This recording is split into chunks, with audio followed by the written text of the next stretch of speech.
ज्ञानो एक पप्पाला फोन लाव रे. धरा.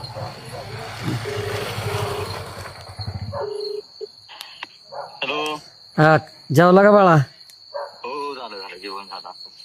कशाला एवढे आता फोन करत बसा? सकाळ बिकाळ करायचं फोन तुम्हाला. नाही आपला तर दिसलाय तर आलतो बाहेर इकडे ते ज्ञानो दिसलाय तर आपलं ज्ञानोला म्हणलं लाव एक फोन. नाही माहिती उठलाय फोन तुमचा. घेत होता मला एवढ्या 4-5 दिवसात. चालतंय चालतंय. तिकडे उगाच बसलाय करत. चाल येऊ मग तुम्हाला. बर बर चालतंय सकाळ चाल करतो फोन तुम्हाला. बर बर चालतंय. हा धर ज्ञानो. काय झालं त्या मोबाईल फुटला काय? फुटलं तर काय डबडं ते यायला त्याचे त्याला 1000 बाऱ्या फोन केला तर त्याला आवाज बी जायना आणि काय हॅलो हॅलो केलं तर काय आवाज बी जायना आणि काहीच व्हायना. आणि आता तुझ्या फोनवरनं केला की लगेच उचलतो या. काकाच्या फोनवरनं दुपारा केला तरी उचलतोय आणि मी पण फोन केला तर उचली नवीन काय खरं त्याला आवाज जातो का नाही जातोय ते बी कळा ना काय त्याचं. त्याच्यामुळे म्हणलं ते फुटलं ते डबडं बरं झालं.